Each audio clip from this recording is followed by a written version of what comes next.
청년정의당 대표로 활동했던 강민진 씨가 당내 인사로부터 성폭력을 당했다고 폭로하면서 정의당도 다시 성비위 논란에 휘말렸습니다. 여야를 가리지 않고 정치권에서 성비위 논란이 끊이지 않는 모습인데요. 나경열 기자가 보도합니다. 정의당에서 활동했던 강민진 씨는 당내 인사로부터 지난해 11월과 올해 두 차례 성폭력 피해를 당했다고 밝혔습니다. 강 씨가 이 사실을 폭로한 지 하루 만에 정의당은 올해 있었던 성폭력 사건은 무관용 원칙으로 대응하겠다고 강조했습니다. 당내 성폭력 사건이 재발한 데 대해서 대단히 안타깝고 송구하게 생각합니다. 하지만 정의당은 지난해 11월 강 씨의 성폭력 피해에 대해 여영국 당대표가 외부에 이를 발설하지 말라고 했다는 강 씨 주장을 놓고선 2차 피해를 우려했기 때문이라고 설명했습니다.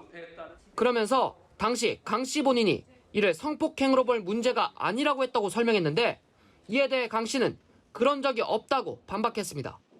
최근 여야 가릴 것 없이 성비위로 논란이 잇따르는 가운데 정의당마저 성추문을 겪으면서 정치권의 성인식에 대한 비판의 목소리가 더욱 커지고 있습니다.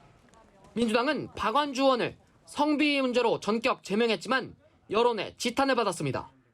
민주당에선 최강욱 의원이 당내 온라인 회의에서 성희롱성 발언을 해 논란이 되기도 했습니다.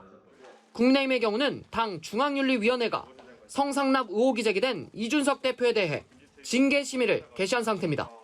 여야는 상대방의 논란을 겨냥해 공방을 이어가고 있습니다. 국민의힘 이준석 당대표는 성상납과 증거인멸 의혹을 받고 있습니다. 그런데 징계 절차를 지방선거 이후로 미루기로 했습니다. 성범죄 DNA는 개선되기는커녕 더 기승을 부리고 있습니다. 성범죄 전문당이라고 해도 대통령실도 성비위 논란을 피해가지 못했습니다.